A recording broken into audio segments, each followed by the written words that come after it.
Hello, everyone, and thank you for joining our live session today. My name is Larissa. I'm an event planner at Reactor, joining you from Brazil. Before we start, I have some quick housekeeping. Please take a moment to read our code of conduct. We seek to provide a respectful environment for both our audience and presenters. While we absolutely encourage engagement in the chat, we ask that you please be mindful of your commentary, remain professional and on topic. The session is being recorded and will be available to view on demand here on the Reactor YouTube channel within 48 hours. Keep an eye on the chat. We'll be dropping helpful links and checking for questions. I will now turn it over to our speakers for today. Thank you and welcome. Hello, everyone. Welcome to SQL AI Developer DP-800 Exam Tour. I am Shabnam Watson. I'm a Microsoft Data Platform MVP and data consultant. And I'm super excited to kick off this series today with Mikey here. So Mikey. Hi, I'm Mikey Bronowski, also Data Platform MVP, and I'm calling in from the UK. Yes, and I'm joining you from US. So this is the first of a series around the SQL AI developer, brand new series for you to learn about DP-800 and hopefully get ready to pass the exam. You can go to this link to register for the rest of the sessions in this series. Before we get started, we wanted to mention two things to make sure you're aware of them.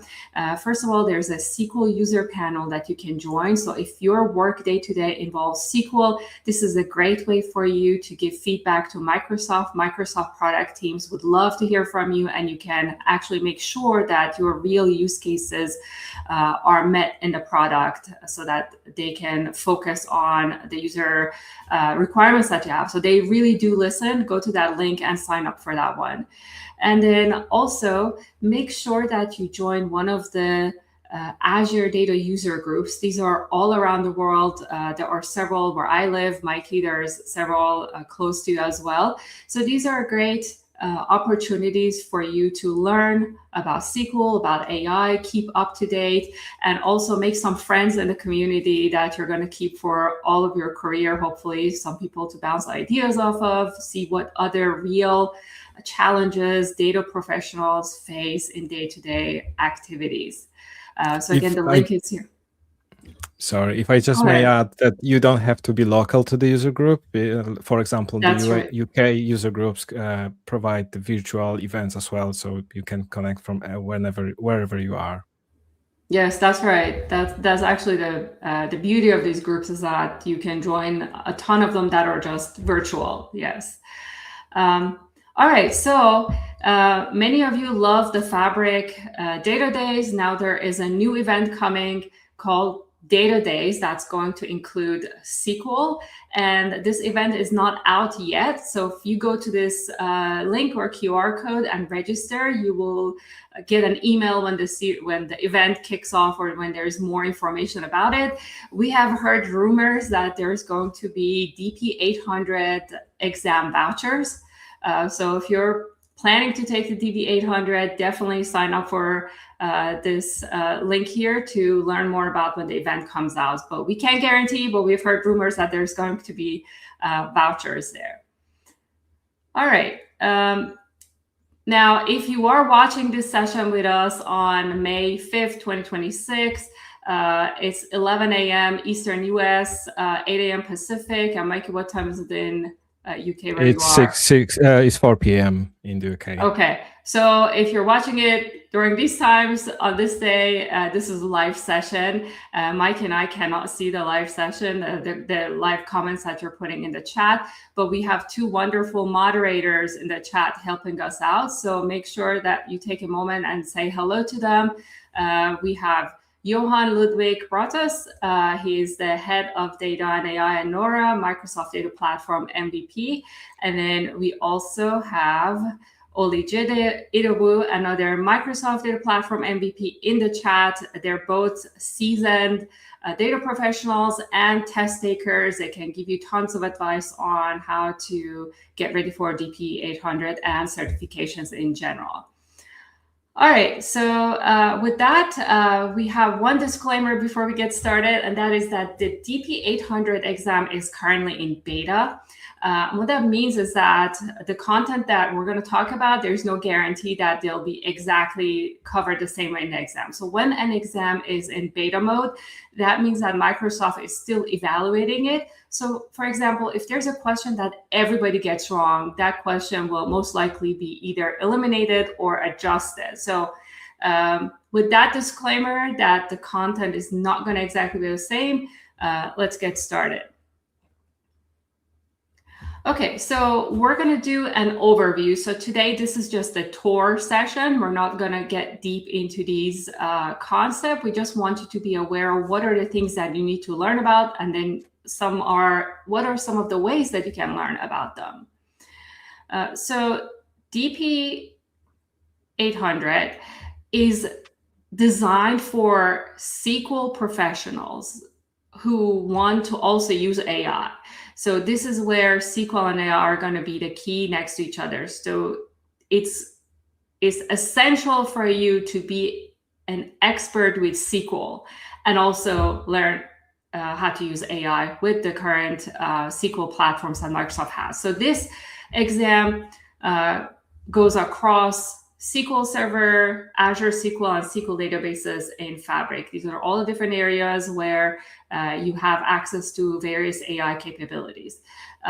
You're going to be tested heavily on your core SQL foundation. So you need to know everything about T SQL development, designing relational databases, working with structured and unstructured, semi-structured data.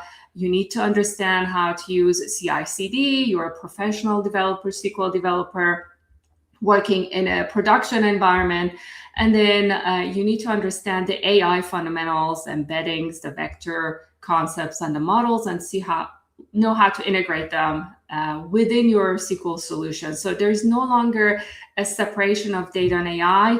SQL platforms, various SQL platforms that we have, they bring the AI capabilities at your fingertips that you can use them. So the purpose of this exam is to test you on those core skills and prepare you for real world scenarios.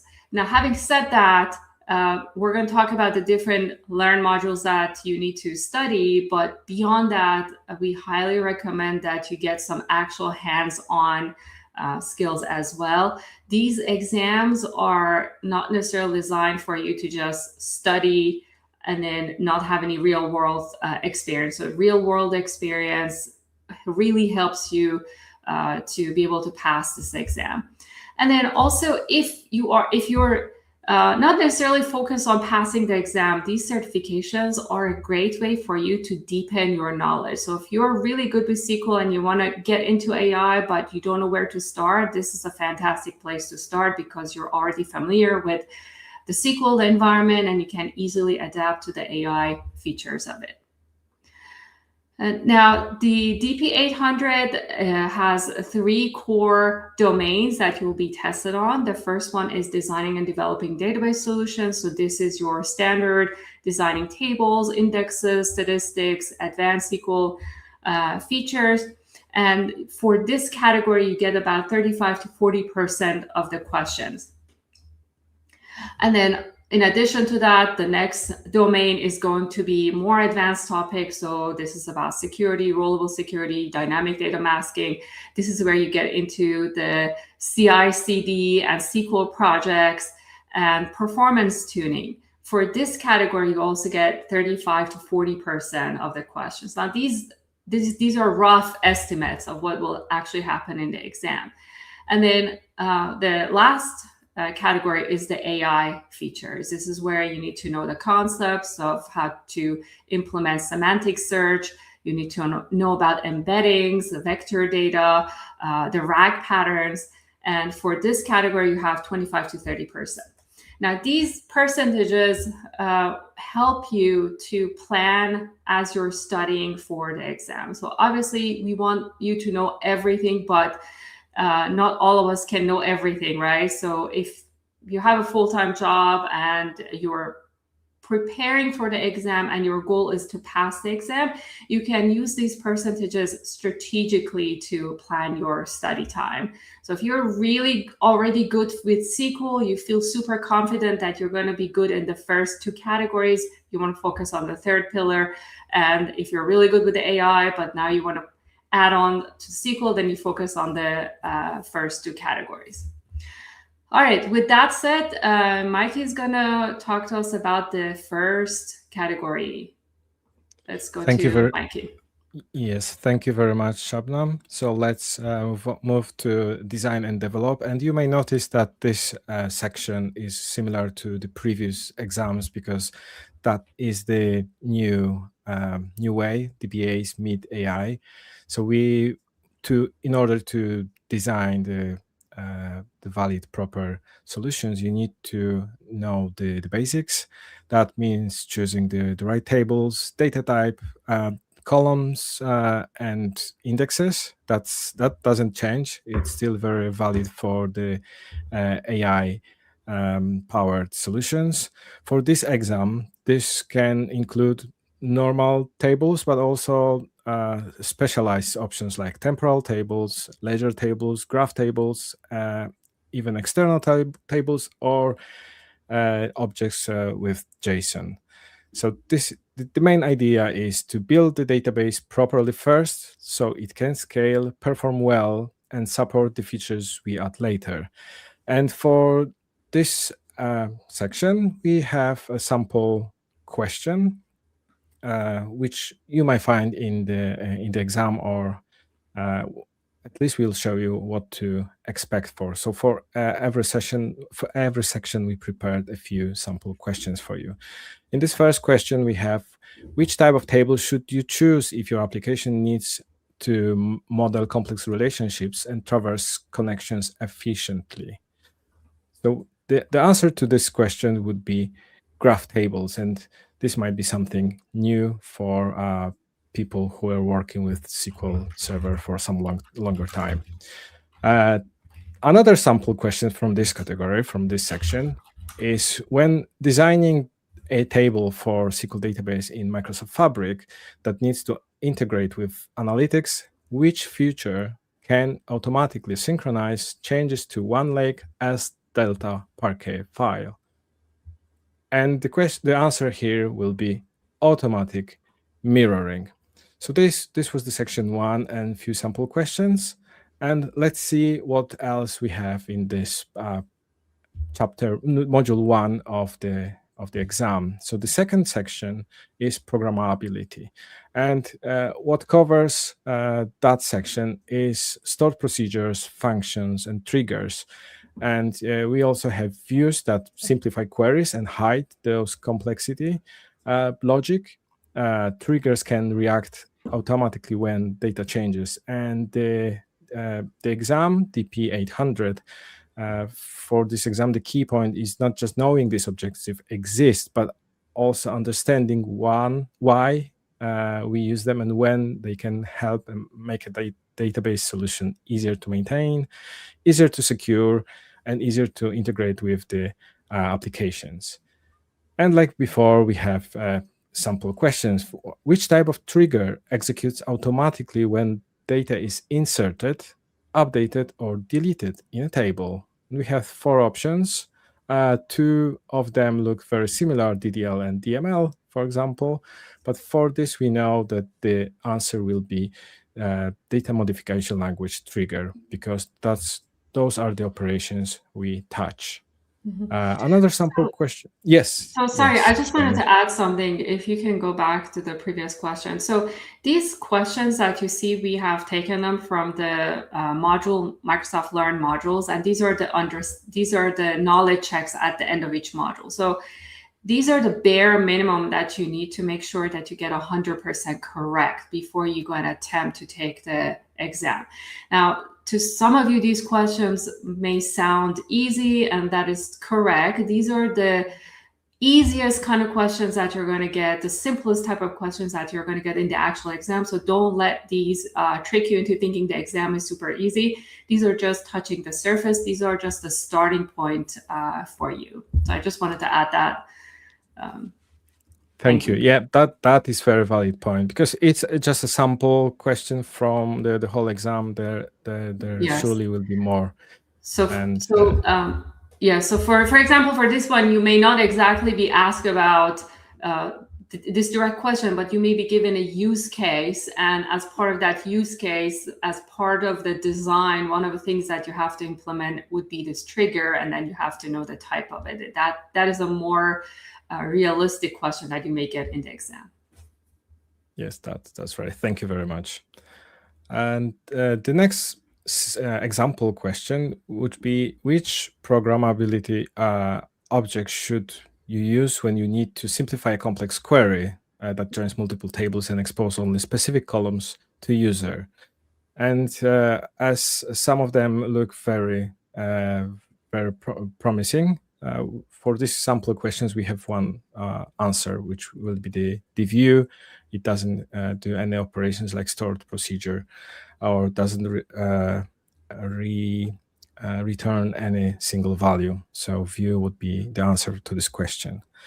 The next section in module 1 would be advanced T SQL pattern. So we expand what we know already with the 2 other sections, and those advanced techniques include CTEs, common table expressions, window functions, dynamic SQL, JSON functions, or regex, graph queries, and also handling errors, which is very important for the application to work properly.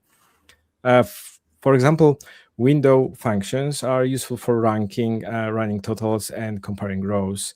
And JSON functions help you when semi-structured data needs to live inside SQL. So the 2 sample questions from that section would be, which function can be used to create a JSON object from multiple key value pairs in SQL Server? And we have 3 new functions: JSON value, JSON object, and JSON query. And the answer here will be JSON object. And JSON objects, JSON functions are a new addition to the latest SQL Server version. So it's worth to review those documentations about those new objects. Another questions from the same family: a developer needs to verify if a JSON string is valid before processing it further in SQL Server. Which function should they use for this validation?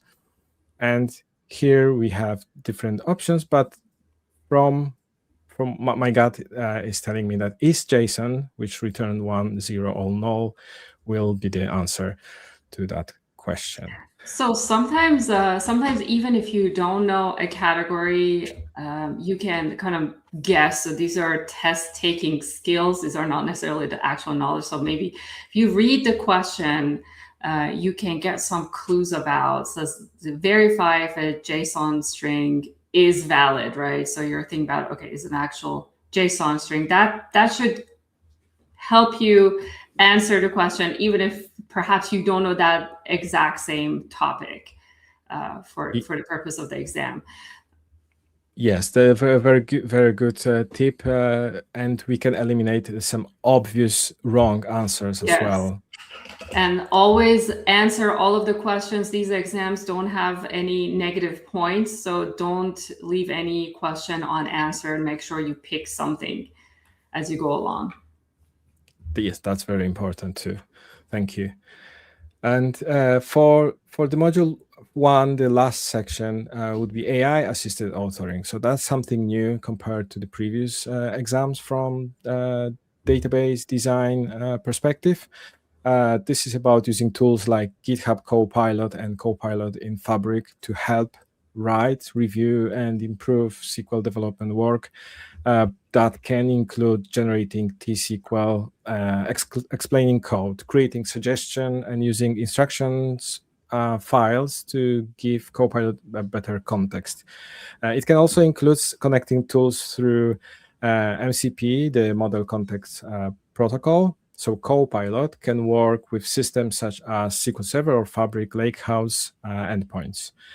And from this section, we also have a few questions. For example, which security feature in GitHub Copilot helps protect against harmful code generation? It's very valid question and very important one. And because we have different options, like providing unrestricted access to all repositories doesn't really feel that safe. Automatically encrypting all code generated by the AI, that's something after. And content filtering that avoids generating harmful code patterns. That would be the answer to that question. And some of these questions with the related to AI might feel tricky, and it's all around. It's a lot of around security as well, because we are going outside to the wild world. What is the second question? What is a necessary condition to use GitHub Copilot in SQL Server Management Studio 22? If you are not aware, that after the traditional Management Studio version 20, there were 2 new releases, and 22 is the latest one. And from this question, we can see that the answer number 1 is not really relevant to that technology. We don't need the dedicated SQL Server instance for Copilot, but we do need an active internet connection for AI model communication. So those are the sections from Module 1, designing the database solutions. Shabnam, do you have anything to add to this section before I jump into Module 2? So I just wanted to mention, while we're on this topic, that during the exam, you have access to Microsoft Learn. So when the exam environment opens up, you have your questions, you have the area where you have the questions, and, pick your answers. And then on the right-hand side, you have the option of opening up Microsoft Learn. Now, you can't leave Microsoft Learn, so you can't go to Google and search something. As long as you stick inside Microsoft Learn, you're allowed to search for things. So occasionally, you can count on Microsoft Learn to look up maybe a T SQL syntax, for example, for a function or anything else. You can do quick searches. The key is not to spend a lot of time in Microsoft Learn and get lost, because the timer on your exam does not stop. It keeps ticking. But you can strategically go to Microsoft Learn and look up a few things. And I know many people have used it to answer some of the questions. I just want to throw that out.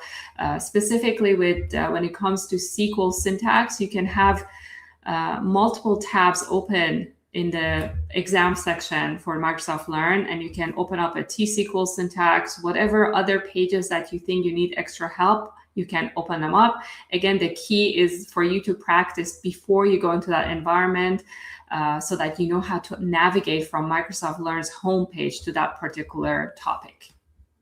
That is very important tip, and I used that in the past as well myself. So thank you for pointing this out.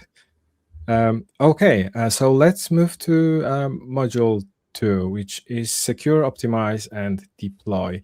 And this is where we take the database solution and make it ready for real use. Security is no longer just one feature. It includes protecting sensitive data, controlling who can see what, and keeping an audit trail. For example, Always Encrypted can help protect sensitive columns even from administrators. Dynamic data masking can hide values from users who should not see the full data. Or row-level security can filter row based on the user or application context. The important thing is knowing which security feature fits each situation and how it affects users, applications, and operations. And from this, we have 2 questions as well. Your organization wants to ensure audit logs are retained securely for compliance. Which Azure feature should be used to prevent unauthorized deletion or modification of audit logs? And the answer here would be immutable blob storage. That will help to keep those, to retain those logs.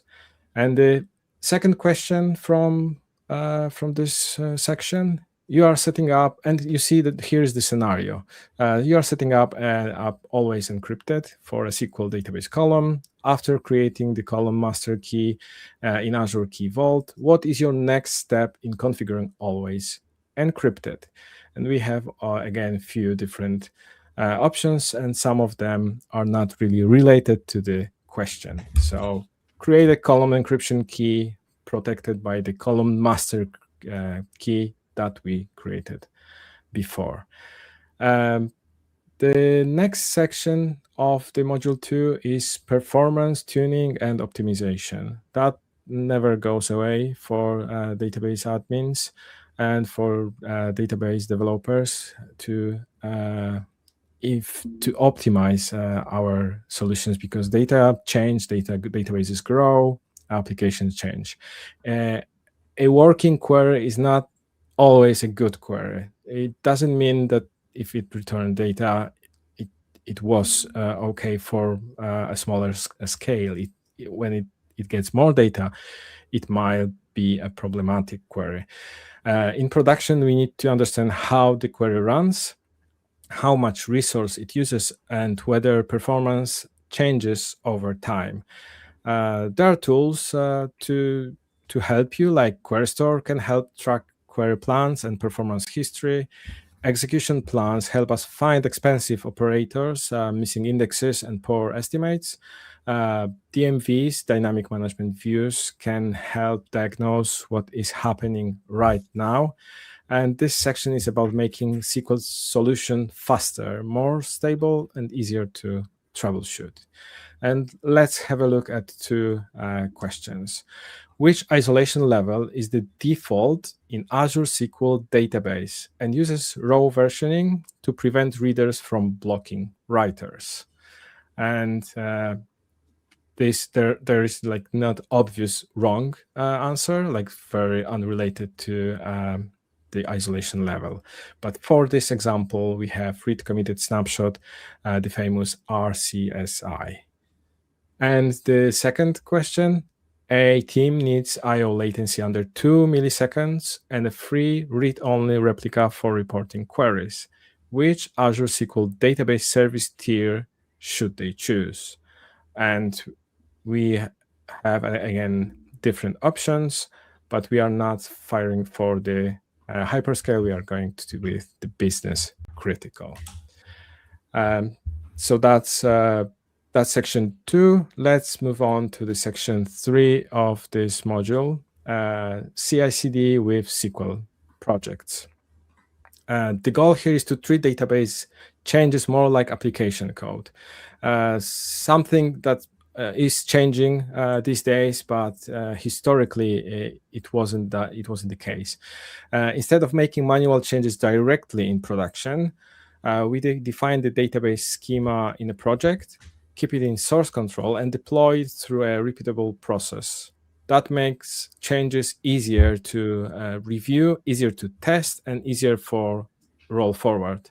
For DP-800, this includes SQL database projects, automated builds, schema comparison, drift detection, GitHub pipelines, and database unit testing. It also includes Data API Builder, which can expose SQL data through REST and GraphQL endpoints. And let's have a look at the sample questions.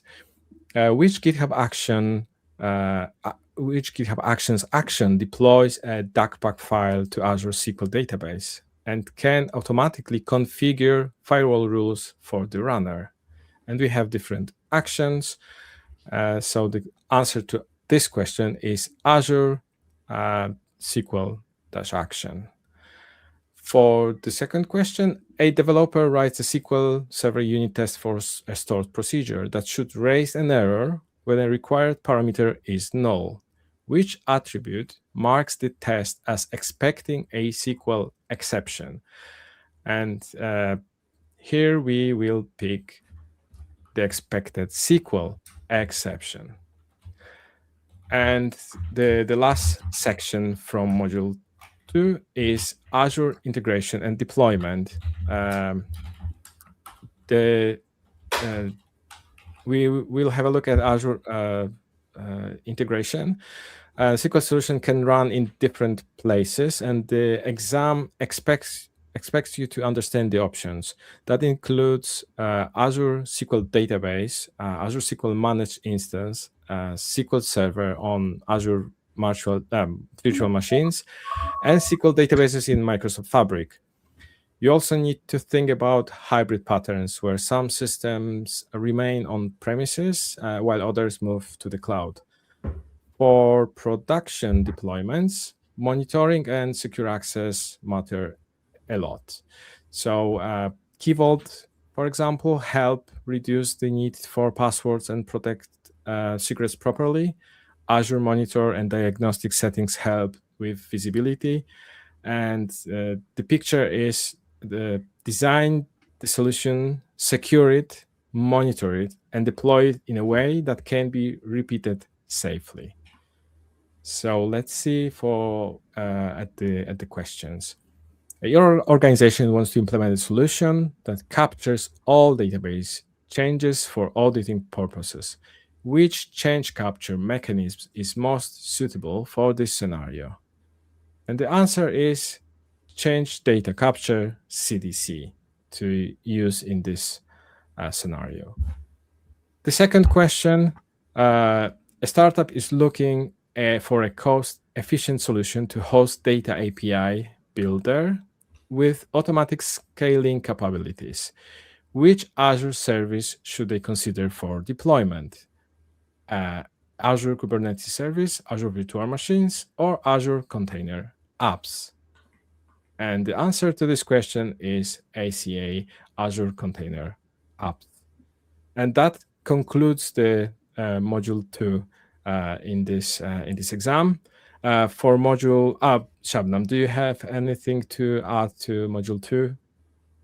So just want to say this is based on the topics that we've been reviewing so far. This is a broad exam, so you need to know a lot across so many different areas. So far we haven't even got into the AI topics, but as you've seen, the SQL portions and the basic and the advanced are pretty broad. So make sure that before you go into this exam, you prepare for it. These exams are not, they're not difficult, they're not impossible to pass, but you have to prepare for them. You cannot go and just, without studying or preparedness, try to pass the exam. So for example, some of these questions, I will get them wrong right now if I go and take the exam, so I have to prepare for it. But by the way, I think some of our moderators in the chat have already taken the beta exam, and they can give you some more advice about the questions on what to expect in the exam. Yes, thank you. And just a reminder, if you have any other questions about this session and exam, please reach out to the moderators in the chat. Yes. So that is part that concludes part module 2, and I will switch over let's to go back to Shabnam. me. All right. So far we've been talking about core SQL topics that exist in SQL Server on-prem and Azure SQL. So those were just core SQL. But now this particular exam is geared towards a SQL AI developer. So it's for someone who's going to support applications that want to enable AI capabilities, but you don't want to necessarily rely on just external models. You want to use the data that you have in your SQL database. And now those capabilities to support those applications are available natively in SQL. So now in SQL, you have the vector data type that supports AI applications. And you can also call out to large language models to turn a user's question using natural language into a query that your database will understand. So, instead of saying, writing query that says select star from table where product like a book or whatever, now you can use semantic search. So just like you're used to talk to ChatGPT or Copilot or other conversational AI models, we can use that same capability now in SQL alongside your existing database to answer questions. So for example, your end user in your applications can type in, find me all the products that I may use for a kitchen remodel. And they may even misspell a word as they're typing. They make mistakes as they're forming their sentences. Because you're able to pull in capabilities of large language models, you can turn that question into something that's semantically correct. And then you can use that against your own database to answer the questions. So this is the retrieval augmented generation means that you're going to help the large language models to be grounded to with your data so that they don't hallucinate. The large language models have been trained on publicly available data, but you can augment them with your existing data. And the way you do that is by creating embeddings into your database using the AI capabilities that are now part of the SQL environments. So again, we're talking very high level here. And just to show you an example of a question that you might get in this category. So here's a question, it says, what permissions must be granted to a database user before they can call invoke external REST endpoint? So you invoke this store procedures for you to call out to an existing large language model. So when we talk about the SQL AI developer, this doesn't mean that you're going to be creating these AI models and train them yourself. These are existing models that you can have access to and call them and use their capabilities. You know, when we talk to ChatGPT or Copilot, those are general purpose conversational models that we use, but there are very fine-tuned models that you can also tap into. So for example, if your application is specific to dealing with medical devices, or if whatever your domain of your application is, you can find the model that fits that category that's better suited to answer those questions. Anyway, so to connect with those models and get answers, you call the stored procedure. And of course, we are in the realm of SQL, so permissions and security are an important factor. So the user who's going to be able to make this call needs to have execute external endpoint permission to be able to make that. And by the way, as you work within these when you build these AI applications with your SQL environment, you are always the user's permissions are honored. So the user cannot walk out of whatever they've been granted to access using whether that's object level security, role security, dynamic data masking, whatever security is in place. It doesn't mean that they can use AI model to access data that is not part of their current permissions. So security is super important. All right. So another thing that the AI makes possible using these AI models is what I mentioned before, which is now you can do an intelligence search. So in addition to full text search, now you can do the semantic search, you can do the semantic queries so that you can find your results better, faster, and have more matches. So I have a question again in this category. So for example, which full text predicate finds documents containing words that are inflectional forms of a search term? So instead of run, instead of run, maybe they also want to find running. So again, this is when you're trying to say, okay, show me all the books. I want to see all the products that are on the subject of running or run. So you want to get all varieties of book titles that have that concept in them. So this would be useful in that form. And then to see the answer, I'm going to go, there we go. So you can use both of these functions to get that answer back. Right. And then I have another question here. So which function should be used for vector search on a table with 500,000 rows when query speed is a priority? So the vector is how AI understands data. So this goes back to math. What you're searching for turns into vectors, and the vectors are matched to each other for proximity. So, for example, if you think about it in a vector world concept, a beach umbrella, a beach ball, the ocean, they're all close concepts, close to each other. So from a vector perspective, they have very close proximity. And that's how these AI models can answer questions based on proximity of data, do the semantic searches. So in this particular example, our answer is going to be vector search.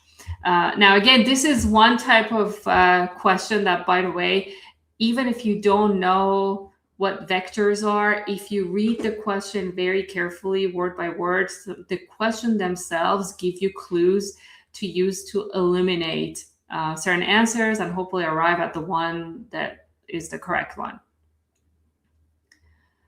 Okay, let's go to the next one. So, and then the last topic that we have here, again, these are the three things that I showed you that correspond to the Learn modules that we have. And for the AI section, there's 3 categories. And the last one is to understand the more in-depth, the embeddings and the vector data and how to use them. So again, I have 2 questions here for you. So let's go to the questions. So what is an external model in an Azure SQL database? Is it a machine learning model that runs inside the SQL Server engine? So again, this immediately is a no because we just said external model, so you can eliminate that.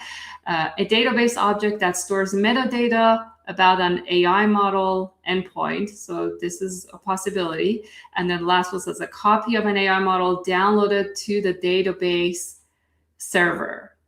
So we're talking about what's an external model. This is going to be the second one. So this is more like external data sources. If you ever work with database systems where you create an external object, it just means you're going outside, you're making a connection. So this is more like a definition of where to reach for that AI model. And if I may add, Shabnam, on this question, this particular question, it says Azure model in Azure SQL database. So yes, one of the answers is that there is no server for this particular object. So reading those questions sometimes give you a hint what immediately to remove from the answers. Yes, and the questions are when that actually reminds me, when you're reading the questions, you have to be super tuned to the words that are used in the question. So because sometimes you may think two answers may sound correct to you, and sometimes as you're taking the exam, it could also be that in some scenario that what you think is true is going to be true. However, you have to try to understand it from the perspective of the person who wrote the question and what exactly they were looking for. So and then, at the end of these exams, especially the beta, if you run into a question that you disagree with the answer, you should always pass that feedback to Microsoft so that they can clarify or make the question better. Okay, and here's another question that I have. What data type does Azure SQL database use to store embeddings? I mentioned this earlier. So it's going to be the vector. So the vector is the data type that enables all of these AI capabilities to be able to do proximity shares. And even if the question says Azure SQL databases, the vectors, vector objects, and functions are also available in SQL 2025, the latest version of SQL Server engine. Yes, that's right. That's right. There are some really good tutorials that you can follow with Microsoft Learn to play with this and get some hands-on practice. Even if perhaps your organization right now is not ready to implement these in a production environment, you can definitely get some hands-on practice with Microsoft Learn. Okay. Anything else, Mikey, before we move on to the... So I would like to encourage people to have a read about vectors, because that's a new object, a new way of thinking in the SQL Server world, something that I had to spend some time to understand properly how they work and how to convert those text and human-friendly text into the mechanism that computer understands. So I encourage people to read more about vectors as well. Yeah, for those of us who did not pay attention during math class, you have to pay attention now, because there's cosine involved and all those things that when you're going through school, you think, what am I going to use sine and cosine? And here we are. At least you have to have some concept of them. It helps. It helps to understand them. Okay, so next we have, we want to just talk about the DP-800 exam. So the key is, as you're preparing for the exam, first of all, yes, go through the Microsoft Learn modules. Make sure you understand them 100%. Use the knowledge checks at the end to identify what gaps you have and go and study them. So until you understand at least the Learn modules 100%, you are not ready to move on and go beyond that. You have to check the study guide. There's a study guide for each Microsoft exam, and it tells you exactly what's going to be covered. As you go through the Microsoft Learn modules, you want to check and see how many of those you've actually covered, because the Learn modules are not necessarily going to be covering everything that's in the exam. In the study guide should be your guide for making sure that you cover everything. And then at some point, you should not aim for perfection. So do not aim for 100%, score of 100%. You should aim for maybe 800, 850 to 900 completeness before you go and take the exam. A great motivator is for you to actually go ahead and schedule your exam, especially if you have a free voucher or a discount voucher. Go ahead and schedule your exam, read the fine print. Most of the places that offer these exams, they allow you to reschedule up to 24 hours before. Sometimes people schedule it so that they have a timeline to work towards, and then they push it back, and then eventually they'll take it.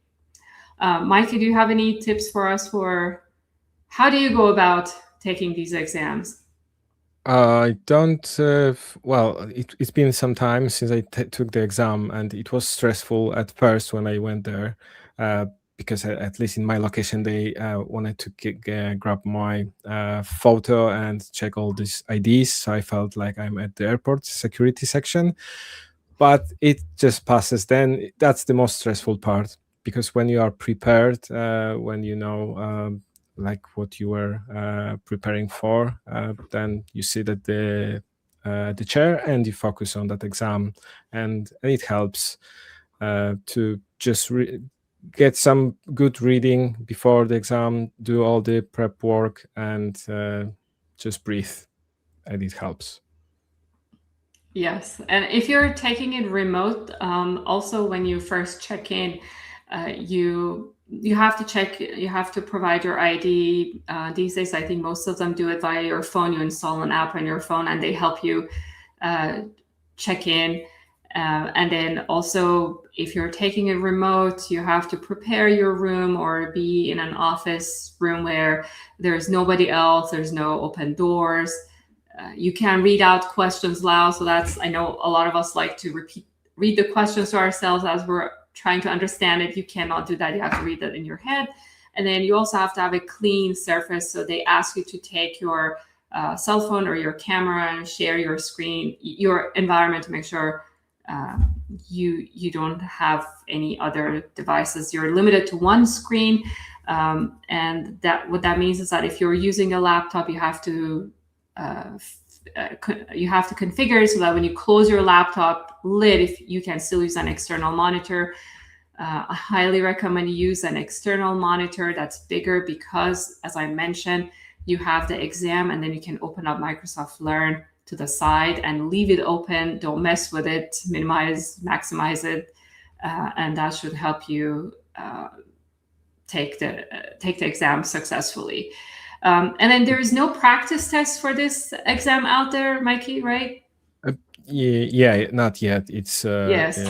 It's not yet. It's coming. And right now the exam is still beta. So if you take it right now, you won't know if you passed or not. But when it passes the beta phase, you will know right away what score you get. And it will also give you the categories of which ones you succeeded in. And in the event that you don't pass, that information is critical for you to work towards it the next time. And all just right. One quick tip for taking exam remotely. Just let know people who are with you in that area, home or the office, so they don't accidentally enter the room where you are and startle you, because that might trigger some security warnings. So just let everyone know that you are taking the exam. Even I heard even knocking on the door can invalidate the exam. So you want to create a frowny face picture and put it on tape it on the outside with big letters, "Do not knock." So they're very particular about the exams. But I haven't had a problem both times that I took it remotely.